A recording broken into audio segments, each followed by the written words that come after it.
Did you Episode like it? It was good. 56. It was very good. 56. We have Jake and Nate with Bear Komplex. What's going on? Gentlemen, Yeah, how's it going? good. Everybody in? We're good? Kristen? Producer Kristen? Red lights on. Right, ready, set, go? Let's do it. Gentlemen, thanks for coming. Yeah, so we Thanks got for having the Bear us. Komplex Yeah. guys here. So tell us a Founders little and about yourself, owners, too. correct? What? Founders and owners still. Founders, yeah. Yep. One and the same? One and the same? Yeah, Well, sometimes That people works. sell the business, so, you know, Yeah, you that's guys are true. founders. that's true. Started it. Just started because you wanted better grips, right? Basically, yeah. Do you want to tell us a story? Yeah. Want to dive right in? Yeah, Nate did a great job explaining it to Tia last night. So, So it's your turn now? yeah. So I'll try to get through some of it kind of quick. But initially, Jake and myself, we were in medical sales at the time, and we were trying to figure out how to kind of break away from corporate America. And so we started trying to find independent products that we could promote and sell to the contacts we had, doctors, hospitals. And at the time, the company Jake was working for, they were doing some like orthopedic type products like back braces and things like that. And so we started trying to figure out if we could sell like back braces or knee braces online and just start moving product also. And we did that, put some of those up online. We started selling them. It's kind of like, okay, well, if we can do that, we can probably do some other things. And so after a workout one day, after one of our CrossFit workouts, we're sitting there and we're looking at these grips that we were using, and they kept breaking after a couple weeks, or they would dig into the wrist and pinch and hurt, and just nothing was very durable and nothing was very just good quality. And we're like, we could probably make this change, this change, this change, this change. If we can find a way to get it made and bring it to market, it would probably be a very good gymnastic grip for CrossFit. And it probably took us 3 or 4 months, I think, to finally find somebody that could do exactly what we wanted. Most people couldn't. And we slapped them online. They started selling. We're like, okay, well, that's kind of cool. Did it again. They kept selling. We're like, okay, what do we do now? Yeah. You know, it's kind of one of those like, do you pursue a brand? Are you pursuing a business out of this?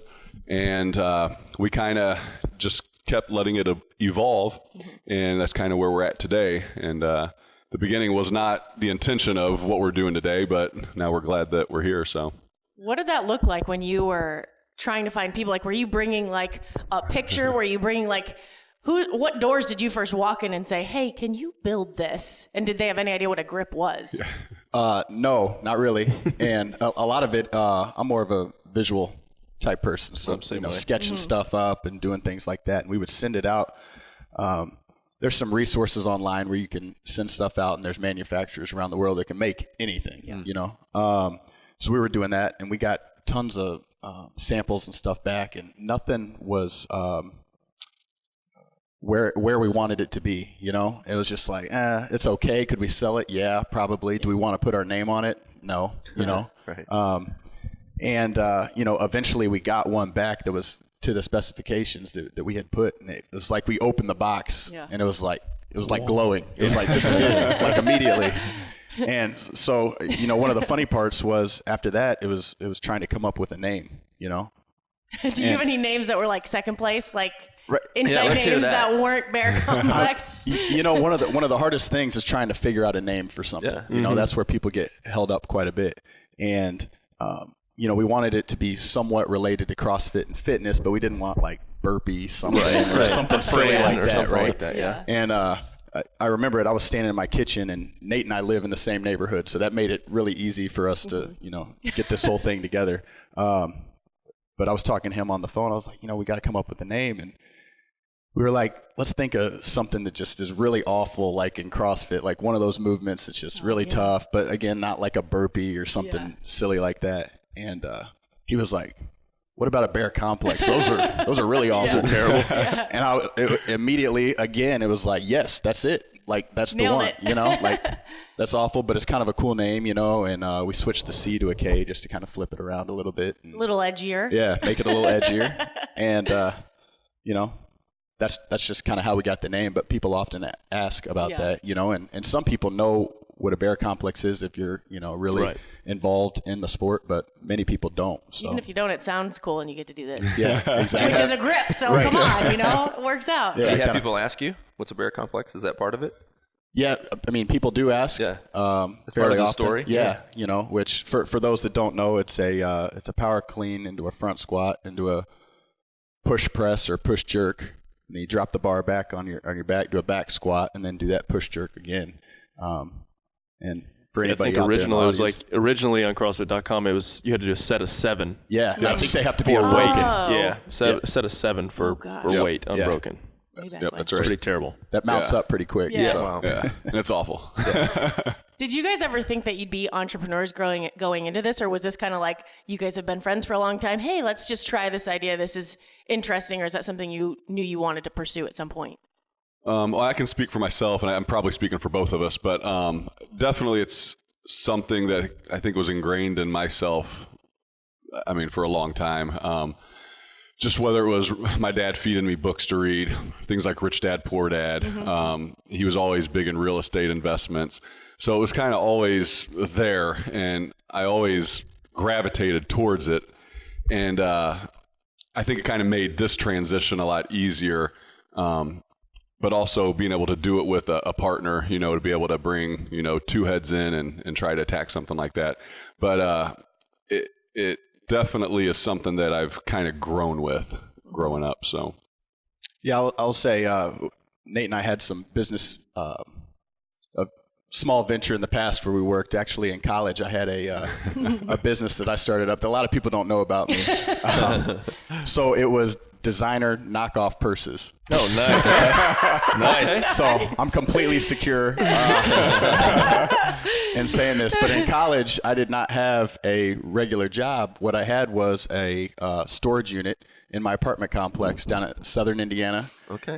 And I hammered nails in the walls in this, garage. Fabulous. And I would do purse parties, right? So I Is would that get the right word purses. for it? Yeah. Fabulous. Yeah, That's why. it was. So we had like Louis Vuittons and Gucci's and Coach So like, purses. how and many stuff. would you sell at one purse party? We get would real do here. like $4,000 or $5,000 at No. a time. Yeah, All right. it was insane. I We'd can go to, respect that. I'm having trouble respecting the purse thing. Hey, I man, can there's a respect big market that. we for would that. go, Jim. So we would. I would have these ladies that every Saturday morning there was a group of ladies that were 40s, 50s that would come banging on our apartment door. Wow. Because they would want to know if the new shipment came in. So it'd be like 8 a.m. on a Saturday morning, and they'd be knocking on the door. We'd have to walk them out, to the store, and they're just going crazy. Yep. How did you know purses were lucrative?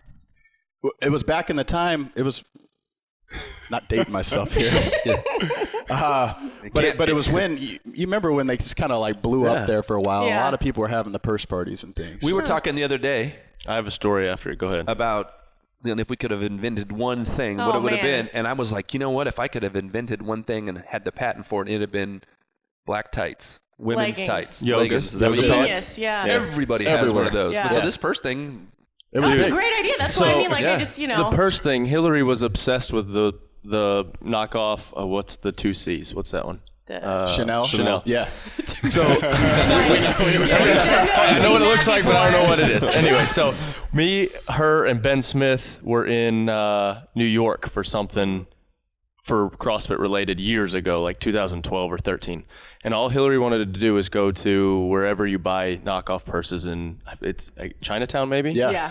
And so me and Ben are like, we're extremely uncomfortable, but we'll go because I don't want her to get, abducted and, who knows, in New York City. So we go down there, go downtown, and she's like, walks up to somebody. She's like, "Hey, where can I buy a knockoff purse?" And you're just Someone like, right on the street. You can't. She's Like it's like, a "Purse." it's a big deal if people get caught Yeah. doing it. Anyway, so somebody tells us go up a street or whatever. So we find these ladies selling purses. Well, what they do is they walk up to you with a piece of paper that's laminated. And they're like, "All right, pick one out."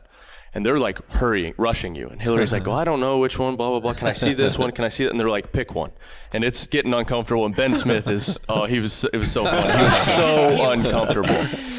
And so finally she points one out, hands it back to the lady. They call somebody on a phone. This black Suburban my pulls gosh. up with a black trash bag with the bag inside of it.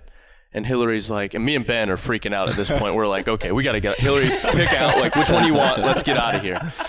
And finally, Hillary doesn't really get to negotiate or whatever. And she's kind of mad because we forced her to get whichever one it was. And we start to walk off. And she's like, I gave them too much money. And we're like, well, it's gone. She's like, no, I'm going back and I'm getting that money. And we're like, no, you're not. She goes back and she's like, hey, I overpaid you by whatever. And she's like, I don't know what you're talking about. She's like, that cop up the street will know what I'm talking about. Lady gave her her money back. Wow, there you go. It was, Well, it you was went awful. purse shopping for Christmas last year. Huh? Yeah, I did. Well, not real shopping.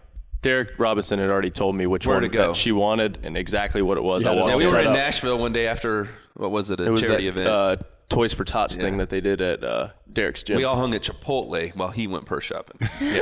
Not shopping. He got purse it done, picking though. up. Good experience, man. Right? It was easy. It wasn't knockoff purse. It was a real purse. Who knew you guys had so hilarious. much purse experience? Good grief. Last little funny tidbit, because people get a kick out of this. The name of the company, I had business cards and everything. It was Jake's Face. Jake's face. Jake's face. I like it. I really like It's got it. a ring to it. I So hope good. you have one of those laminated somewhere. I can probably dig one The up. original Yeah. entrepreneurial spirit of Bear Komplex. That's it. Jake's face. So at what point, was there a point in time where you guys kind of looked at each other and were like, okay, this is really going to work? Like, this is really taking, like, was there a moment that you guys started feeling really good or excited with what was happening with selling these grips?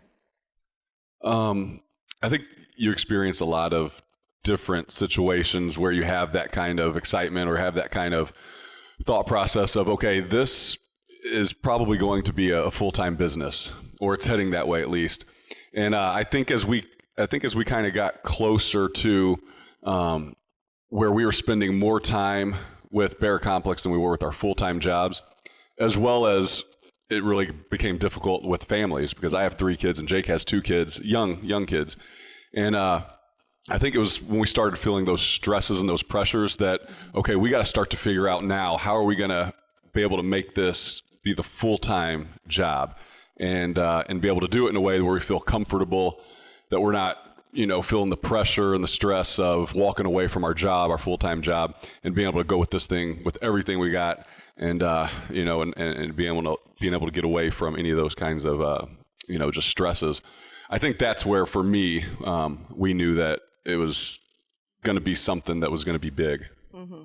Did you guys, bootstrap everything from the beginning? Because I mean, here's the thing: you enter this world to be an entrepreneur, but suddenly you're not only finding a great product. I mean, you have to learn how to sell things. Sounds like you kind of had experience with that.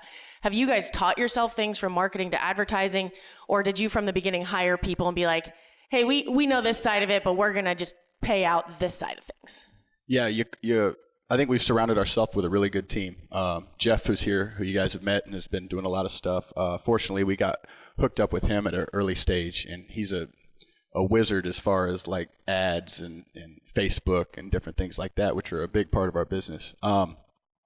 Nate and I tried some of that stuff, and I can sit in front of that computer all day trying to figure it out, but Yeah. I don't have that little No, me either. Yeah. that gene, I guess, that can teach myself how to do it. So find somebody that's really good at it, and bring them in part of the team. So there's definitely things that we're good at. There's also definitely things that we can use some help, and we can recognize that and bring people into our team. So Anytime you start a business, it looks like one thing. yep, And then you get, how long you been doing it now? 3.5 years, yeah. And then it ends up being different.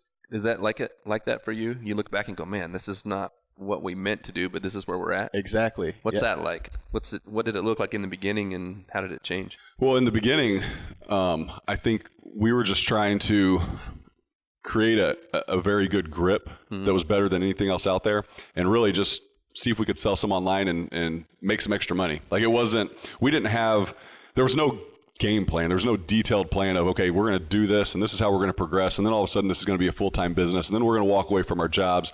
And there was none of that. It was basically, let's just, try to see if we can make a better grip, sell some online, and have some fun doing it.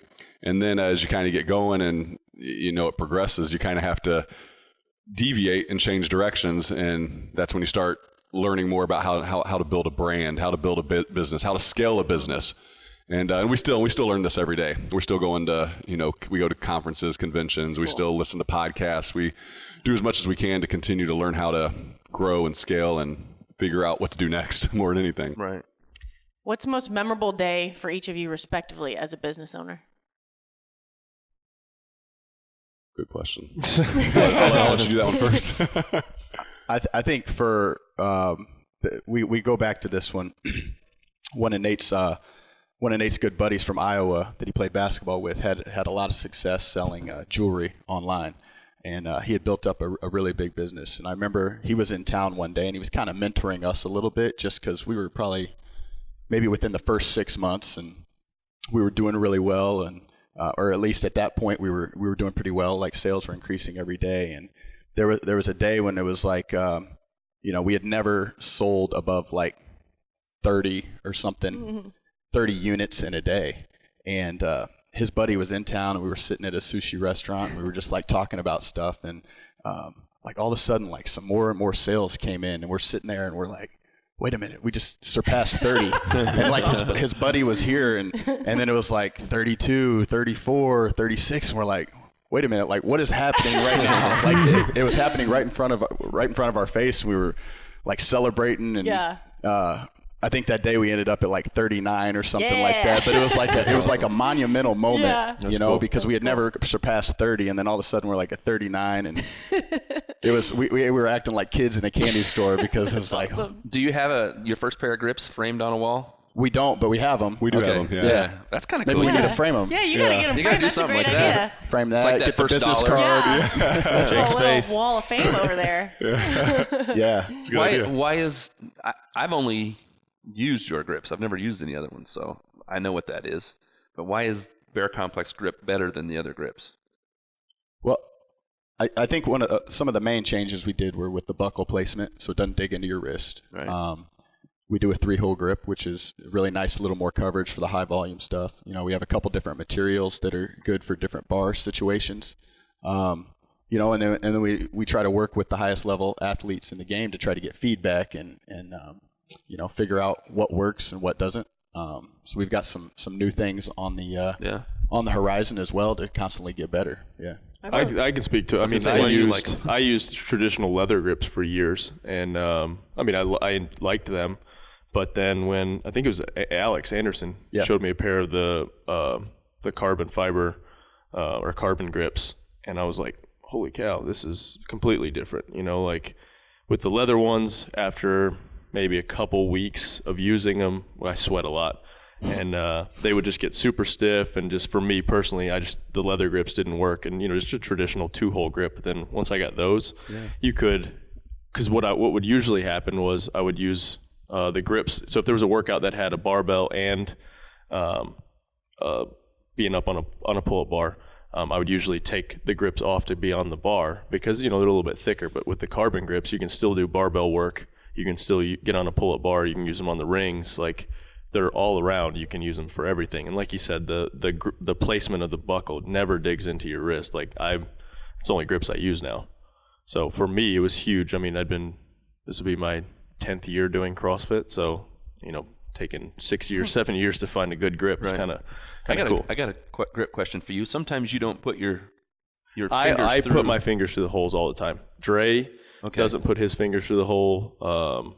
Chase doesn't. Some of the other guys don't. Yeah. I have to, because if I don't, because sometimes when I let go of the bar at the top, it'll slide over and then it'll fall off. I got you. And so then my hand is just completely on the bar. Right. So I keep my fingers in the hole all the time. I think a couple other things too to mention on that is even part of even the buckle placement. One of the things that, if you can go back, 5 or 6 years, a lot of the grips at that time had the buckle directly on the skin too. Mm-hmm. So there was not any kind of material that was going to soften or ease the digging into the wrist. And so that was one of the very first changes we made, was to put the leather underneath the buckle, take away all the pressure off of the wrist bone. And then the funny thing, all of them had square holes. Yeah. And so me and Jake were always like, why do these all have square holes? I've never met a person yet with square fingers. But it's very flattering today too, because some of those changes, there's a lot of people that are out there kind of copying and doing some of those. So at the end of the day, it is we hate to see that, but at the same time, it is it's when a form of flattery. So they're trying to be like us. Yeah. What would you guys say is the most challenging aspect of your business? Is it sales channels? Is it marketing, customer service? Is it working with the athletes that you're working with? It's tough coming up here and doing what we did yesterday. The work relations. I don't think we could do that every day as far as the volume. I'm a little banged up right now, so that is tough. I feel like we should explain that. Like, you guys jumped into all the workouts yesterday on top of all the content stuff. Like, that was... They did and good. And you were like feisty yesterday because those workouts were terrible. They weren't any worse than normal, were they? No, Kristen's yeah, saying they were. no. I think so. I don't know about feisty. I wouldn't use the term feisty I don't for think me. Rich is feisty ever. No. That really offended me when you said that. Feisty? What did you say? Box, that's aggressive, no? That's not aggressive. Aggressive is fine. Feisty is... That's like when your cat is in your house and it's feisty. It's like hitting things. Is a woman and like beating an attacker stuff off with her purse. That's not feisty. What I see. Yeah. No, I'm not feisty. They were rough, and we're masters athletes They now. were aggressive. So, they were aggressive. We need more recovery time. I don't know. You said you're not sore, so maybe you should just go work out again. I think that's what I need, actually. Perfect. That'll loosen it back up. You should have came and swam this morning. Yeah. That hurt. Yeah. I don't know. Like, I need like a raft. And, okay. You got kickboards. That'd be good. I like that. I think the hardest part is probably just trying to scale, with the growth. We've experienced a tremendous amount of growth around the world, and that's where we have a lot of focus right now, So just trying to figure out these different markets, different areas of the world. That I think is our biggest challenge, but it's the most exciting too, because there's so many opportunities out there, and as this sport and community continues to grow, there's people out there that need good products. So, I feel like a lot of people talk about, creating their business to scale. That's like a huge interest buzz thing, I think, in the business world right now. Can you explain or go into a little bit, like, I'm interested in this, of like, so now you're trying to scale your business. It's growing exponentially. I mean, what's the first area you go to? Because, okay, you have more sales, but is it controlling your inventory? Is it controlling people in your mailroom? Is it you reaching out and finding more sales? Like, when you're first, for you guys trying to scale your business, what were the first 1 to 3 steps you took to make that growth adjustment? I think the hardest part we have had is being able to just stay on top of inventory, because as you continue to grow, the growth comes from so many different areas. It can come from wholesale channels, so gyms that'll purchase and then they'll sell, retail in their gym. It could be a different channel online. It depends. You go to a different event, even the games or something, and you sell more than you anticipated. And so it's always just trying to keep up and trying to project where you're going to be. But at the same time, another difficult portion is you can only sell so many grips. So as a company, in terms of being able to keep growing, you got to keep bringing out good quality products. So anytime we look at bringing on a product, we never just look at bringing on a product and making it another, like a Me Too product. It's got to be better. It's got to bring something else to the table. And that's where we really look at for our athletes to help us actually do that, because you guys have a lot more experience at this than we do. Even though we CrossFit every day, you guys are doing it on such a high level that we need to know if, certain changes can hold up to those, rigorous, testing every day. So those are probably our biggest challenges, staying up on inventory and continuing to bring out products that are exceed what's already out there. What are some of the other things that you sell other than the grips? Knee sleeves, weight belts. We do some accessory products and mobility products, such as like jump ropes and resistance bands, things like that. We do well with some bags and backpacks, and that's something that we're really excited about. And then we're constantly looking at new products. We got a real nice new sandbag coming out. It's got you guys were filling that up yesterday. Did you do anything with it? We haven't yet. Maybe today. Yeah. Maybe today. Oh dear. That'll be fun. I might have to slip out on that one. Get somewhere to be. Yeah. What's it like to start your own business? Do you live in more purpose and meaning now that this is your deal, this is your baby? Other than is it different from when you were selling medical supplies for somebody else? Have you experienced growth in that area in your life? Absolutely. It's funny.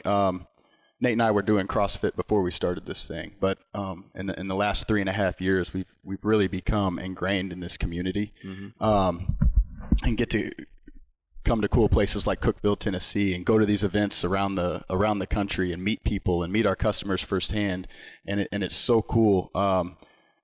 Jeff, our media guy, flew in here from Atlanta.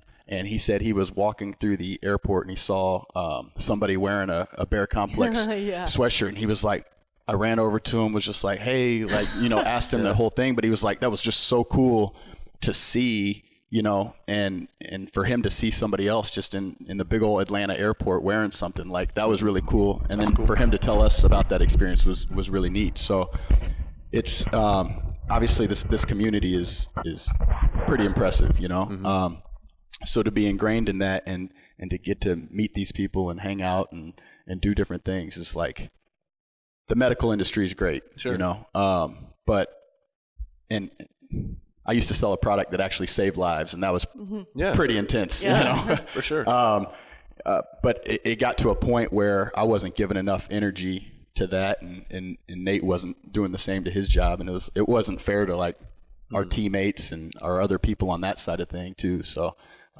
to dive in head first is pretty cool. Well, I think just to add on that, I think from a personal side, what has been very, very cool to experience is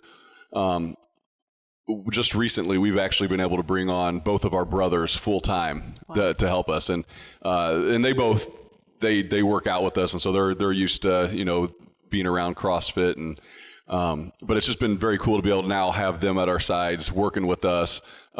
Being able to, bring us ideas and take some workloads off of our plate.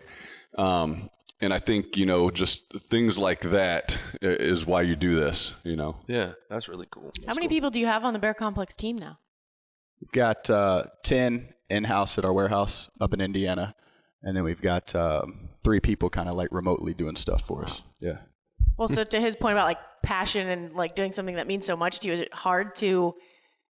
It sounds like you guys hire a lot of like your family and people like that, but people that are as invested or excited. I mean, this is your bait. Like you are the owners and creators. Like when you look at somebody, are you like, you have to love this product to be honest with you? Well, I think everybody that's on our team is, our wives included, they live, eat, breathe it. They believe in the brand. They all do CrossFit or are very fitness forward, which is very cool. We built out a nice little rogue setup in our warehouse. Oh, that's cool. Where we get workouts in the morning or the afternoon or sometime midday. It's like, hey, everybody just needs a break. Let's just run over here and knock some stuff out. Just say you're product testing. Yeah, exactly. Right. Guys, we got to go product test. Yeah. So I think that's that's really cool. Everybody kind of believes it. His brother had a medical job. He quit. My brother was 5 years in the Army. He was out in Washington State. Him and his wife moved all the way across the country to come here and do it too, which is cool. You're actually building a culture. Yeah. A business culture. And they're younger. They're younger than us by 10 years, both of them. So it's good to have the younger crowd in there. And what else is pretty cool about it? And I know we've talked to Elly about some of her entrepreneurship ventures that she's looking at doing or is currently doing. But it's allowed us also just some of the things that we learn constantly on a daily basis.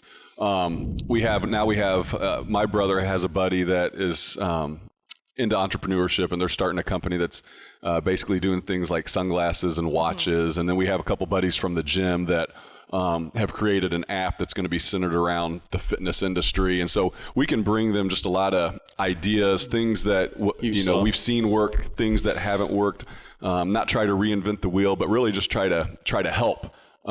Which to me is pretty cool because we had people help us along the way as well. And I think anytime you can, really be able to sit down and be like, you have something here. Let's see if we can't maybe, progress this and turn it into something. So I enjoy that, and I know he does as well. But those are just some of the cool things that we get to experience as well. Were there any mistakes that you made early when you're talking about branding? And if you could look back now, you go, man, we would have turned left instead of right there. Something you've learned from moving forward. Go ahead. I would say the one thing that some people don't see it, but people say like Bear Komplex.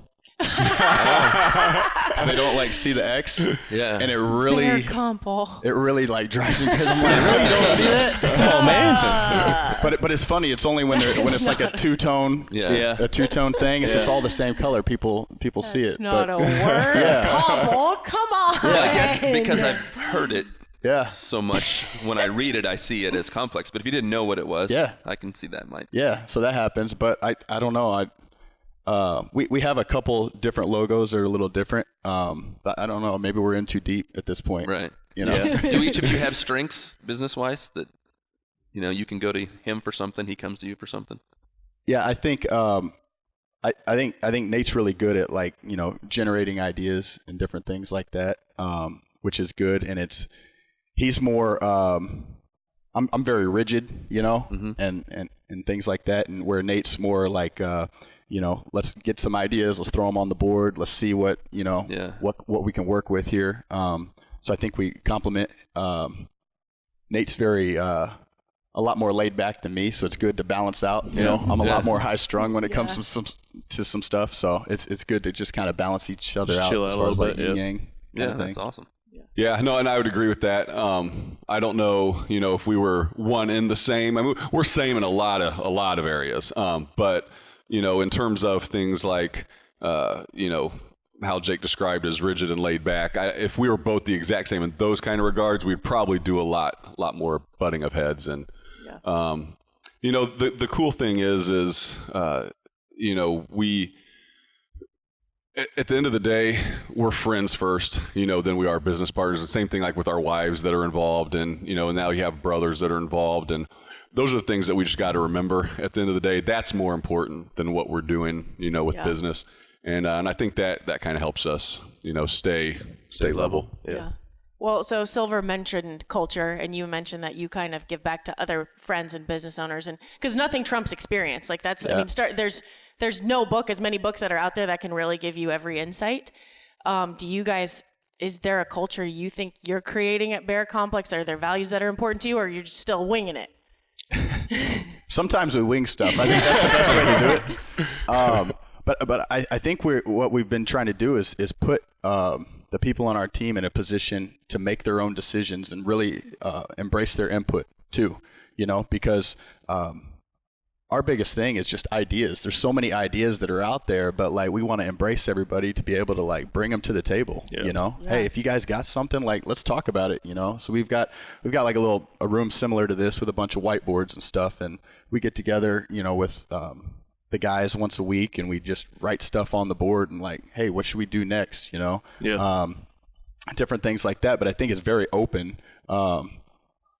Like kind of the open door policy. Anybody's got anything, like bring it in, like, let's figure it out. But we also want to put them in a position to be able to do things on their own too. That's kind of why we brought our brothers to kind of mirror and shadow us a little bit to, free up some of that stuff. So it's funny. A lot of that's similar to what we have done here in the past probably couple months, like you're talking about branding stuff there for, I don't know, a couple of years. We started off with our M similar to the way it is now. And then somehow it got, and part of it's my fault, is I was preoccupied with competing as an individual, and the M got changed a little bit, and some people may not notice it, but I noticed it a lot. And so when Dre came on, I was like, all right, we got to fix this. We got it right. Dre did a lot of stuff. And then the last couple months, very similar. It was just like put people in different areas that I was like, that's your strong suit. Go for it, run it like it was your own. Yeah. And then if it's a major decision, come talk to me. But for the most part, have some freedom to run it like it's your own. And I think it's been pretty. Yeah, you put your trust in them, and then they take it as their own and run with it, and Well, and I think, it's we always tell people, listen, you're never going to hurt our feelings. Like if there's something that you see and you're like, don't do that, or that's not good, or that's bad, or you're calling our baby ugly, like that is okay. We're okay with that. Yeah. We know we're not the smartest people in the room. And I think as long as we always know we're not the smartest people in the room, we'll be able to keep, right. Doing what we want to do. Innovation and creativity ends up being the foundation of growth. If you can't have it, you'll be stagnant. Mm-hmm. What are some of the things that you guys won't compromise on? You got any lines you draw in the sand, business-wise? Yeah, I think the quality thing is the main thing at this point, as far as that goes, right? Oh, yeah. So that's one of the things when we get stuff, we want to test it like crazy, because last thing you want to do, I'm sure you guys are the exact same way, is, slap the M on it and then it turns out to be junk. So we try to really just test things like crazy. Excuse me. I think that's probably the biggest. By far the biggest. Yeah. By far the biggest. That's us. So do you guys have any daily non-negotiables? Like things that you have to, like a latte every day or work out, or is there anything that you have to do every single day? I think fitness for sure. Yeah. In some capacity is an everyday thing. I have to have coffee, no doubt. Now, I went back to regular coffee because I wasn't exactly sure what you ordered me yesterday. But it was very good. What did you give him? A latte. A latte with almond milk. I don't even know what that means. Yeah. I don't either, honestly, but it tastes good. So I usually just make my coffee. I get so flustered when I go to Starbucks because I can never remember what size is what. So I'm always just like, just give me a black coffee. And they look at you so offended when you order a medium. And you got people behind you in line that are like, hurry up. Have you seen Role Models? No. You've never seen Role Models? No. With Paul Rudd? Oh, Paul Rudd, yeah. Oh, you got to watch Role Models because there's a scene where he's like, I want a large. And they're like, you want a venti? And he's like, no, I want a large coffee. And she's like, you mean a venti? He's like, what does that mean? Like, venti doesn't mean any, like, you need to watch it. It's That's hilarious. Me, yeah. You got and somebody everybody's breathing freaking out behind him. Yeah. That wants like a triple caramel something or other, That's funny. Yeah, you got to watch Role Models. I feel like I've seen it. It's so good. It's been a while though. it's really funny. Yeah. So one thing that I really thought was awesome when I first met you guys was how interested you were in growth, in like listening to podcasts and reading books. And I think that's so incredible that you guys are both that, like both of you are that way. Usually you find like every once in a while a person that is like that way. Who were your influences growing up for you guys? Like, were you guys always that way? Did someone instill that in you? For me, my mom. My mom is like the most incredible person on in the world. She's hardworking. She's had tons of businesses. My parents were divorced, so many times I was living with just my mom. And like now I've got 2 daughters of my own. I'm 36 years old, but like going back at the time, you take it for granted. When your mom's taking you to school and soccer and basketball and doing all this stuff, running you around like crazy. And now that I'm doing that, like for my 2 daughters, and thinking like she was doing that on her own, like it's insane, to think about. So like, I think her work ethic, has definitely, has fallen onto me, which is really cool because that's like my biggest thing is I want to teach my daughters, the same thing. Like they can do anything in the world, and it's so cool the opportunities that we have in this world today, and just trying to instill in them at a young age, like don't say the word can't, That's the biggest thing. Like I can't do that. Sure you can. Figure it out. And I think, we were talking about that a little bit yesterday. Sure. Like don't give them the opportunity. They're gonna fall on their face and they're gonna fail and do different things, but get back up and figure it out. That's awesome. So I think that's the biggest thing is you're gonna have bad days, but it's just how you react to it. Yeah, and for me it was definitely my dad. I came from a basketball family. Me and my 2 brothers, we all played college basketball. Had a goal from an early age that I wanted to play at the Division I level, and just like you guys know what it is to train and try to compete at a high level, right, and go compete for a championship, it's the same thing. A lot of people probably have no idea what actually physically goes into that on a daily basis. Right. I mean, it's insanely intense, and I did that from 4th grade all the way until I was able to play college basketball, and you don't lose that. You don't lose that, whether it's competitiveness, whether it's a drive, whether it's just having the dedication or responsibility to know what you got to do every single day and to get the job done. And I definitely received that from my dad from an early age, and have just kind of been ingrained. So I don't know if I could do anything else, to be honest. So how have you transitioned from the physical competing to putting that into business or something else? It's a different kind of challenge. So it's probably the best way to describe it would be something as simple as, okay, we have a new product. Okay, now how are we going to make this product successful? First, how are we going to make it high quality? Then 2, how are we going to make it successful? And it's all the little challenges in between all of that are what you're basically doing on a daily basis. Okay, we got to get a good listing. We got to get good pictures. We got to get good advertising.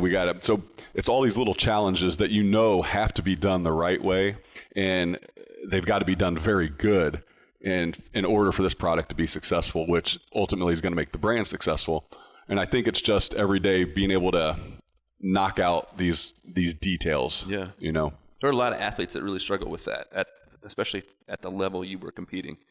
When that competition part of life's over, they really struggle to figure out how to take who they were created to be and put that into life. Did you have a period where you struggled, or did you get to that pretty smooth? In terms of athletics? Yeah, going from being that everyday athlete where that's your goal, that's really who you are, to translating that into life. Yeah, the hardest thing for me, and it's funny, you think about, you see athletes retire these days and they're crying at their press conference, but it's real. I know when I got done playing college ball and I knew that was my last game, I was like, what else do I do? This is what I've been known for so long, as I've been a basketball player, right? And now it's like, okay, I got to find something else to do. What's that? I got to get a job now, or I got to figure out what I want to do, whether that's, go into business or go into coaching or, something of that sort. But I think it's what it is. I think it's that constant challenging yourself to be successful at something else every day, I think is what made that transition easy. Yeah.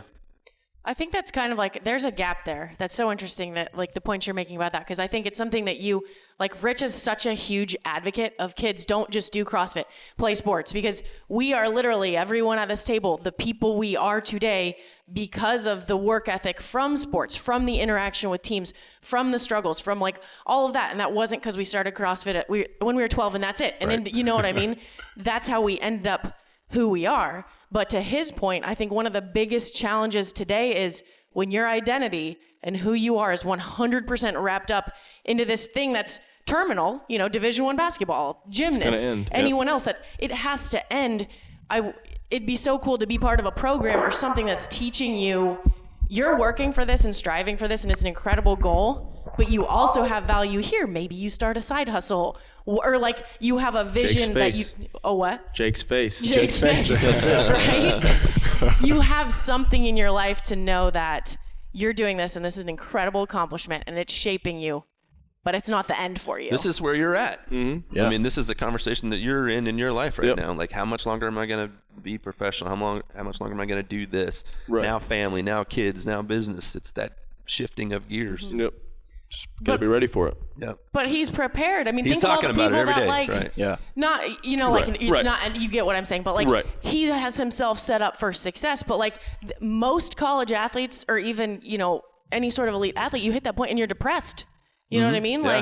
You're like, what do I do? So, I mean, it's a great point too, to I navigate all that. I love it when you talk about, the transition from being an individual to the teams. And that was really that first part of that for you. Right. Like, man, what am I going to do? Yeah. Yeah. But then the realization of, man, I can't give my everyday and all that energy to this one thing. There are these other things. Something's going to be given up, and I can't do that. Yeah. Right. How is the difference between individual and then going to team, as far as like in your mental space and mental space? I grew up playing team sports. Yeah. I played baseball, and there's individual aspects of baseball, but it's still a team sport. So for me, I thought it was going to be, I don't have to work out as much, and I'll be able to like completely shut my brain off. And it just added kind of it was just a different challenge, I guess. Because competing as an individual had gotten old. Like, it was just the grind every day by yourself, and it was just, I'd had enough. And so being with a team, being able to push with these guys, seeing the sacrifice that they put in every day, it was just a more fun, different challenge, I guess. And then I realized I still have to work out just as hard, because we were talking about this the other day. Tasia was like, we're going to come back for like a reunion in 20 years and you're still going to be out here doing 3 workouts a day. Just because it's, you're saying it's all I know how to do. Like, that's what it is, So it's still tough at times where I'm like, man, I think I could go back, but I don't have that drive anymore. If you don't have that drive to do that, then it's not there. Like, I'll I'll lay everything I have for these guys on a team. But if it came down to just me as an individual, I think I'd be like, I'm fine. I'm gonna take it easy on this workout or whatever. Doubt. So it's been good, but different.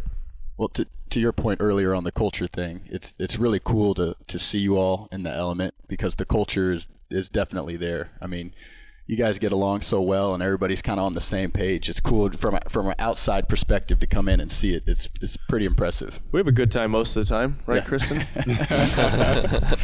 Kristen, okay, so they told me that yesterday that you said you were not going to do any pegboards. You never even told me you weren't going to do any pegboards. You just like, all right, I'm going to do toes to bar. I look over and I see Kristen do it. The whole thing backfired, though. Really? Because I was trying to set you up. Oh. That was the point. What I was trying to get her to do, I told her story to you, hoping that you would do what you did and put it on the board. Yeah. And then I wanted her to come in and act like she wasn't going to do it, and I wanted her to storm out. Oh, like that's what I was trying to get her to do. I can't do it.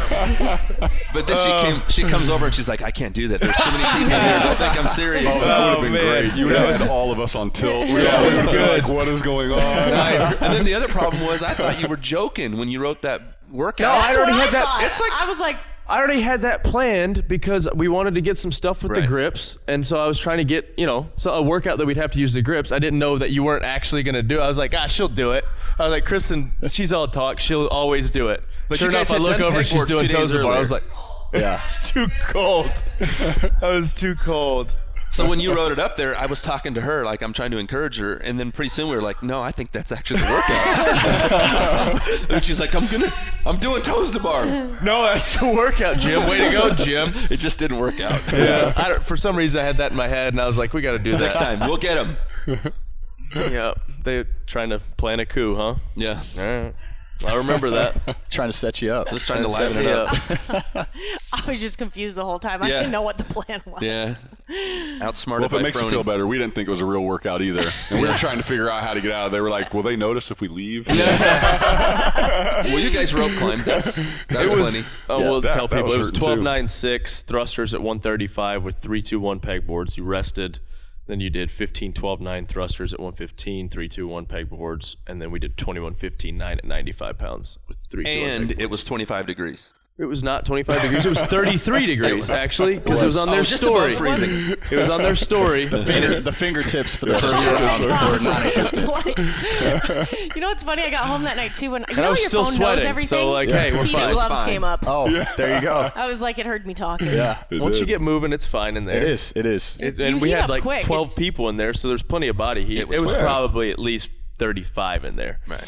It adds to the story. It does. It was the Wim Hof method. There you go. Right? Yeah. Trying to help you guys out. Couldn't see your breath, so it is what it is.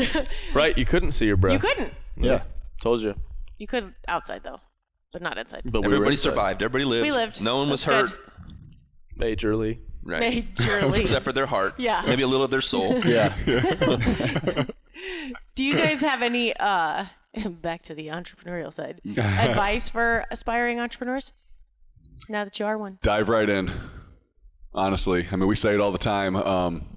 I think one of the podcasts we listened to in the very beginning that kind of got us thinking along, the lines of something like entrepreneurship for online sales, e-commerce, is only 1% generally are actually going to not only start, but stick with it more than anything. Because you get into it and you're like, what am I doing? Why am I doing this? This is crazy. There's so much going on. There's so much to learn. I don't understand. And obviously, if you don't get started, you're not going to do it anyway. But once you get started, just dive right in. It's going to be hard. Try to learn as much as you can, but stick with it. Realistically, it's Get probably started. Yeah. I mean, Get started.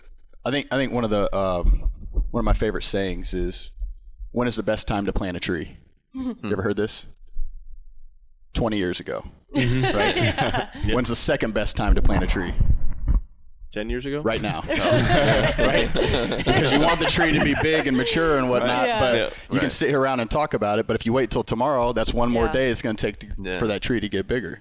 So you got to get started and plant the tree. Otherwise, next month you're going to be talking about it. Oh, I'm going to get started on this thing or whatever. And then, time goes by quick. And But yeah, I mean, we talk to people all the time that'll have questions and they've got an idea or they're thinking about doing something, and it's like, yes, yes, like do it. Yeah. Who cares if you fail? You're going to learn from it and do it again. You know, I just think that everybody has an idea of something, and they probably don't even know it, but just do it. You know, I just think that you just got to get started. Yeah. Are you guys big goal setters? Like, are you like meticulous? Like, we're gonna do this and that, or I mean, how do you continue to grow and scale and things like that? That's one thing we're trying to work better on is doing that, and we've got all of next year kind of planned out. Obviously, there's a lot of changes within the space right now, so that kind of threw a wrench into things because we set up. What changes? What are you talking about? Wait a minute. We set up a lot of goals. We did that right after the games for 2019, and then now we got to adjust some things just for like our travel and events and things we want to do. But one of the things personally that I've started doing is the journaling, the daily journal, and then the weekly journal. Actually, Brad got us hooked up on that, but we use like a daily planner where you just kind of write in your daily goals, things you're thankful for, you know, and then kind of rate the previous day's wins. And I think that's really been great. That's cool. To take a step back every morning. I do that, you know, before I turn on the computer or, you know, while I'm drinking my coffee, just kind of run through that. And it takes 5-10 minutes, but it makes you really think about, you know, what you've got going on and things to be thankful for. And I think that really helps calm things down a little bit too. And you put things off and you even check them with a different color, you know. But on there is like your, you know, eating well, your fitness and stretching and simple stuff like that you should do every day, you know, the daily tasks, right? And then just different things that are going to move the needle, you know, business-wise or with your family, you know, making sure you spend that time at home. So I think that personally has been a big thing for me. How do you want Bear Komplex to give back? What are your ideas for being involved in the community, and what's that look like? Yeah, so currently what we do is we anybody, I shouldn't say this, but anybody that like asks us for things for their various different charities and things, I feel like we're very giving as far as that. You know, had a great opportunity to come to the Mustard Seed last year, which was amazing to see that. So we can't wait for it to come around again this year.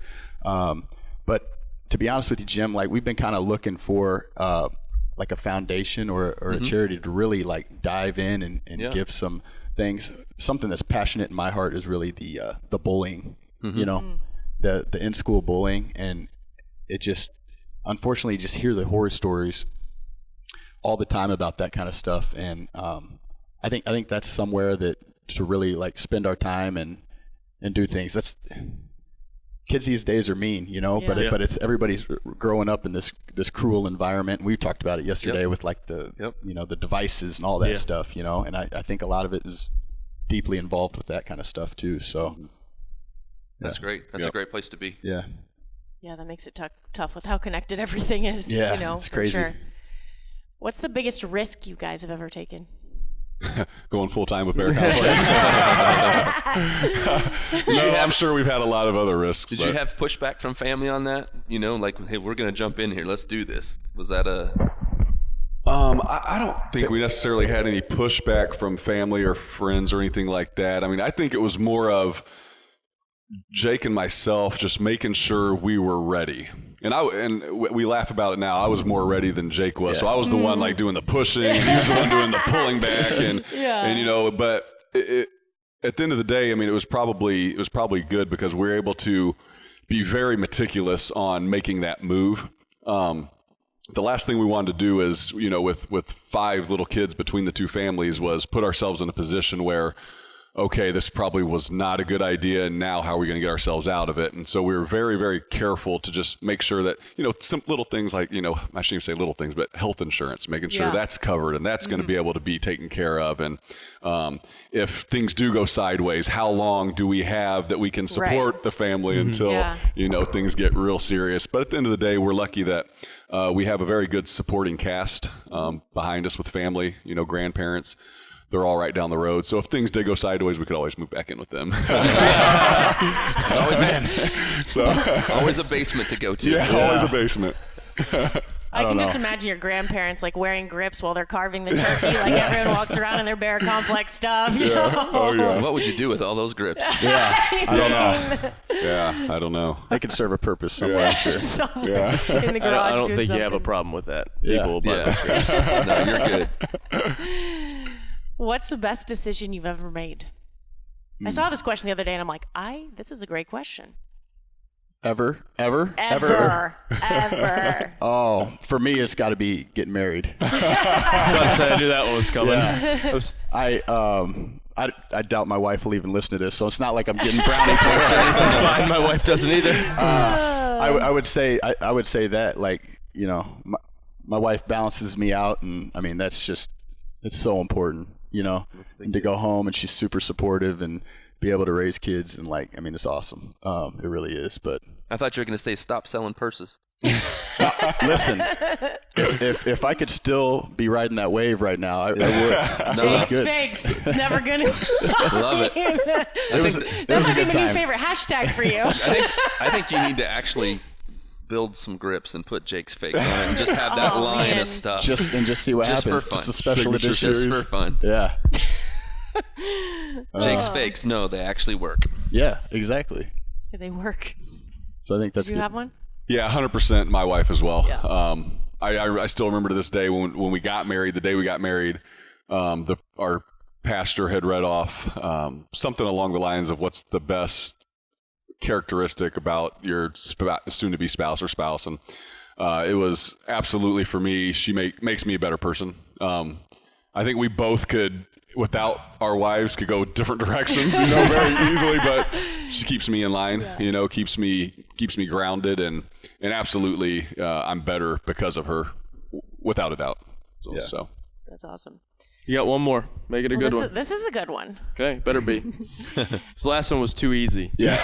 It was softball. Oh, jeez. I guess I should have said excluding spouses. Yep. I Okay. figure Too late for now. dudes, like, and even if you didn't want to, you have to say that. Not really, but Right. you know. Having kids then. Yeah. Okay, we've got a good list. Okay, last one. How do you guys go about teaching yourself the information you need to be successful in your business? Again, you have a very dynamic business. There's no book on how to do it. So how do you guys, what are the resources or tools that you use to teach yourself how to be successful here? Podcasts for me. Mm-hmm. I listen to them all the time. Driving in to work, driving home from work. At the desk, I listen to them. There's so much knowledge out there. Yeah. I read at night, but I can only get through like 10 pages at a time before I like fall asleep. Yeah, for sure. So it's a lot easier to listen to it. Yeah.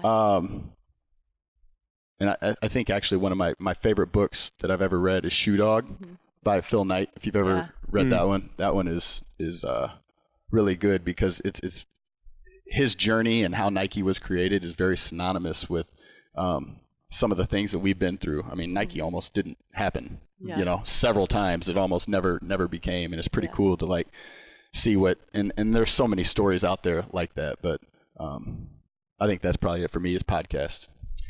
Yeah, and I rely heavily on Jake on some of that too, because he's very big into podcasts and books, and I really do like him, and whenever he sends me some good ones, then I dive in deep to them. But I think on a daily basis, we've done a very good job of just kind of diving in and figuring things out. There's no game plan, there's no detailed plan, there's no blueprint to any of it. There's really not. Like, you can hear success stories and you can hear people talk about some things that might be working for them. You know, some of these conferences we'll go to, we learn a lot just based on people's experiences. But at the end of the day, it's never one-to-one, right? So even though it's working, something that is working for somebody else, it's not going to be the exact same for our business. And so we just have to dive in, and you just got to keep working on it until you get it right. And I think it's just more of that experience that that we've been able to do, is just stick with it, stay with it. Yes, we're frustrated, but just stay with it. Yeah. So That's awesome. Well, thank you guys for sharing all of that. Awesome. Yeah, absolutely. thanks for having us. Yeah, sweet. Appreciate it, guys. Just bearkomplex.com or bearkompol.com. Oh my gosh. Oh no, You can buy everything. we might need to get that domain I though was- too. Yeah. There you go. I was thinking the domain of Jake's Fakes, but I'm sure someone has it. But You guys also sell on Rogue. Yep, we got stuff on where Rogue. else? Yeah, so we've got that. We've got distributors all around. We're in 36 different countries right now. That's so awesome. We've got distributors in, which is pretty wild to think about. So hopefully we get to see one or two of those with the upcoming sanctioned events. Sanctioned events. Yeah. Qualifiers. We got the R-Star grips doing very R-Star well grips. on Rogue. So we yep. got to discuss some possible other products. Yeah, we're working on it. We're trying to work on a Mayhem grip. We just got to figure out the logo. Yep. So maybe some other stuff too. Good. Yep, bearkomplex.com, roguefitness.com. That's it. All that. CrossFitMayhem.com, mayhemmindset.com. You're closed right now? Yeah, open enrollment's over. We'll do something first of the year again. Cool. Thanks everybody supporting that. That's cool. Awesome. Appreciate you guys coming out. Thanks for having us. Thank you. Peace. See ya.